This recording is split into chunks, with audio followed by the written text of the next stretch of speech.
So we need to talk about what happened with Greek. If you didn't know, yesterday a pretty prominent streamer of World of Warcraft was banned.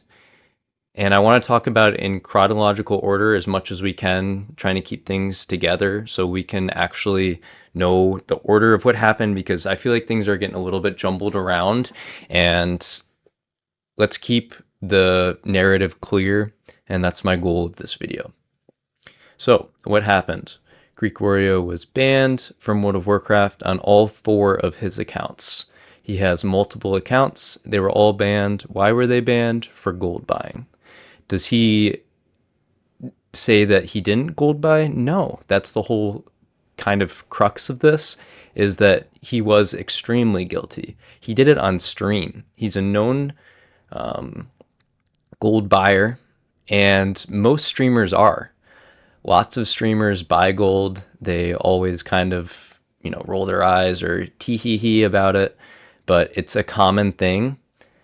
When this game becomes your livelihood and your primary form of income, you want to enhance that. And previously, I know that other streamers, for example, we're going to look at Soda Poppin', could talk about Shobek. Previously, he had talked about how he would buy gold and that kind of stuff, and how it's part of his job. Like, he would straight up take donation money and buy gold with it. And Greek is really no different in that way. The way that Greek is different is that he poked the bear to an extreme level. So he streamed himself buying gold and then sent that stream to Blizzard. So he snitched on himself. Running GDKPs until very late in the night.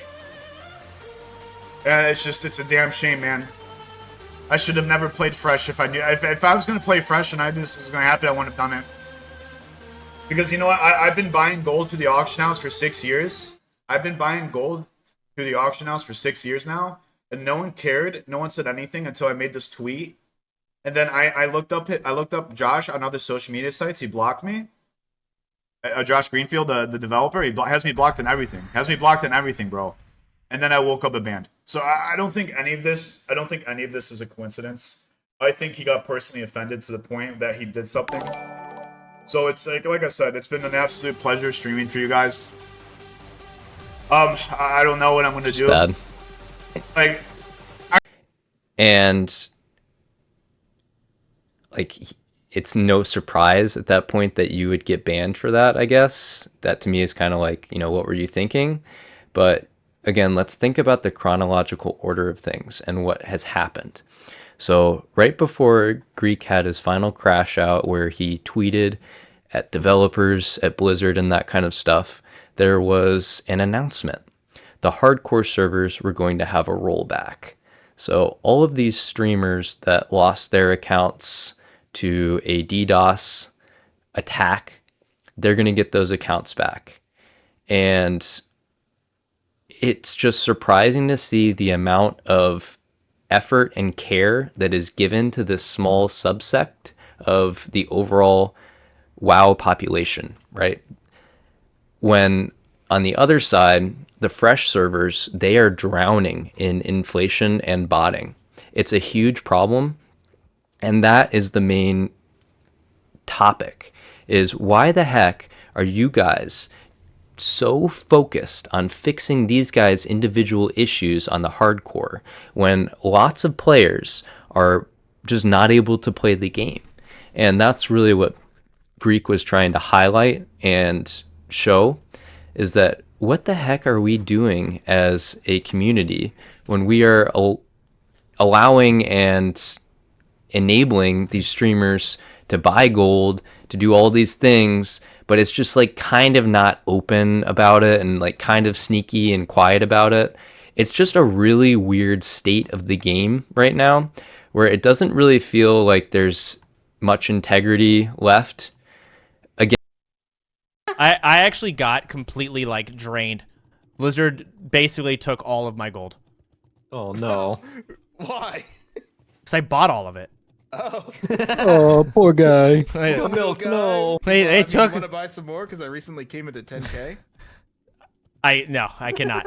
Blizzard is they have their fucking eyes open right now. They're actually don't buy gold. That's why that's Don't do it, guys. it. Just don't do it. it. But I do have to offload all the stuff that I just recently farmed. It's, unironically, don't. It's bad. So yeah, that was an older clip of Soda Poppin'. It's not recent in the sense that he's openly talking about how he bought gold. But I mean, that wasn't too long ago. That was the last iteration of OnlyFans. This is season 2 of OnlyFans. That was season 1. They all bought gold. It was a huge problem, and it's continued for sure. There's no way that all these guys have all that in game without buying. They are allowed to go on the auction house if you're in OnlyFans. So, yeah, some of those guys are buying gold. And I think that's kind of the whole point of the issue here is that Greek is having the most extreme consequences as a streamer when watching other streamers who have had zero consequences. So, is there a lesson there to not poke the bear? Sure, you probably don't want to tell Blizzard so clearly that you are breaking their rules. But in the same sense, so many people are breaking the rules that it doesn't really feel like it matters. The way that fresh servers are going right now, you are grinding for hours and hours and hours to be able to afford consumables for a raid. It wasn't ever this bad before in the game. And so that then brings up GDKPs being banned from the server. This is a much bigger topic. It opens up the Pandora's box when you start bringing up all these different issues. None of it really matters. What matters is that you have a streamer that has had an extreme result from their behavior. Because he put this picture of Agrand on Twitter, he's now permabanned. It doesn't make sense, the reaction that he got to his accounts for what he did. Sure, he was a little bit extreme in the sense that he not only bought gold, but he advertised and showed how to buy gold. That's a problem. But I don't think that that is justified to get permabanned on every single one of your accounts because you sent a tweet. And it's kind of scary to think in the future, if other streamers want to stand up and say something is wrong, they have to be really careful with how they do it, knowing that previously streamers have been banned and lost their source of income from simply sharing their opinion. And that's the kind of trouble, right? Is like, did Greek break the rules? Yes. But was the response to the rule breaking justified and reasonable? And I don't think it was. So I'm curious your thoughts, curious to see what happens with this, but pretty simple. Again, let's just summarize it all up. Hardcore servers are getting special attention. Fresh servers are getting no attention. People on fresh servers are crashing out, talking about how bad it is. It's really that simple. So it's kind of sad to see Blizzard killing themselves in a sense.